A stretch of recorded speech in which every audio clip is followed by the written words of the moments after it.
عورت سے محبت کرنے کا پہلا مقصد یہ ہوتا ہے کہ وہ مرد کی ہو جائے۔ عورتیں کتنی ظالم ہوتی ہیں، خاص طور پر بوڑھی، زخم تازہ ہوں یا پرانے، کیا مزے لے لے کر کریدتی ہیں۔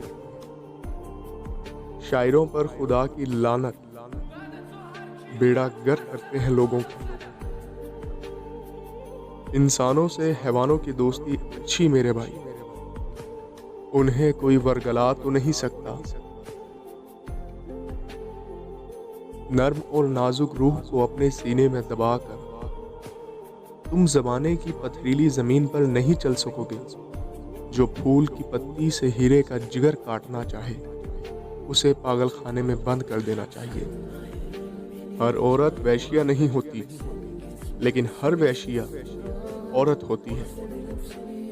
اس بات کو ہمیشہ یاد رکھنا چاہیے۔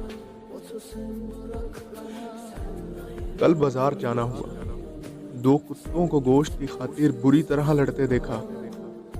واپسی پر انہی دونوں کو اٹکیلیاں کرتے دیکھا۔ مجھے وہ دو بھائی یاد آ گئے جو 20 سال پہلے کسی بات پہ لڑے تھے اور آج تک نہیں بولے۔ یہ کیا بات ہے کہ بعض اوقات اچھی بھلی شے کو بگاڑنے سے اس میں حسن پیدا ہو جاتا ہے۔ میں زاہد نہیں ہوں اور نہ میں نے کبھی اس کا دعویٰ کیا ہے۔ گناہ و ثواب اور سزا اور جزا کے متعلق میرے خیالات دوسروں سے جدا ہیں اور یقیناً تمہارے خیالات سے بھی بہت مختلف ہیں۔ میں اس وقت ان بحثوں میں نہیں پڑھنا چاہتا، اس لیے کہ اس کے لیے سکون قلب اور وقت درکار ہے۔ جب حسن تھا تو آئینے نہیں تھے، اب آئینے ہیں پر حسن کہاں۔ عدالت ایسی جگہ ہے جہاں توہین برداشت کرنا ہی پڑتی ہے۔ خدا کرے کسی کو جس کا نام عدالت ہے اس سے واسطہ نہ پڑے۔ ایسی عجیب جگہ میں نے کہیں بھی نہیں دیکھی۔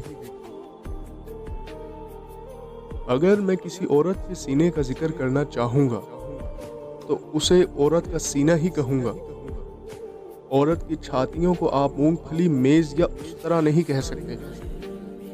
یوں تو بعض حضرات کے نزدیک عورت کا وجود ہی فحش ہے، مگر اس کا کیا علاج ہو سکتا ہے؟ جب تک اس دنیا میں عورت، شراب اور پھول موجود ہیں، انسان ضرور بہکیں گے، اور بہکا ہوا انسان عورت، شراب اور پھول سے زیادہ خوبصورت ہوتا ہے۔ جو چیز معلوم نہ ہو اس کو معلوم کرنے کی خواہش شاید ہر شخص کے دل میں پیدا ہوتی ہے۔ پردہ کرنے والی عورتوں کی کئی قسمیں ہیں۔ ایک قسم تو ان کی ہے جو صرف اپنے رشتہ داروں سے پردہ کرتی ہیں۔ نامحرم مردوں سے انہیں کوئی حجاب محسوس نہیں ہوتا۔ ایک قسم ان کی بھی ہے جن کا پردہ اپنی گلی کے مردوں تک محدود ہے۔ سارے شہر میں پردہ در بغل یا پردہ بدوش پھرتی رہیں گی، لیکن گلی میں داخل ہوتے ہی پردہ پوش ہو جائیں گی۔ لیکن خطرناک قسم ان عورتوں کی ہے جو پردہ کرتی ہیں لیکن در پردہ نہیں کرتی۔ میں تم سے بارہا کہہ چکا ہوں، میں نے ایسی فضا میں پرورش پائی ہے جہاں آزادی گفتار اور آزادی خیال بہت بڑی بدتمیزی تصور کی جاتی ہے، جہاں سچی بات کہنے والا بے ادب سمجھا جاتا ہے، جہاں اپنی خواہشات کا دبانا بہت بڑا ثواب خیال کیا جاتا ہے۔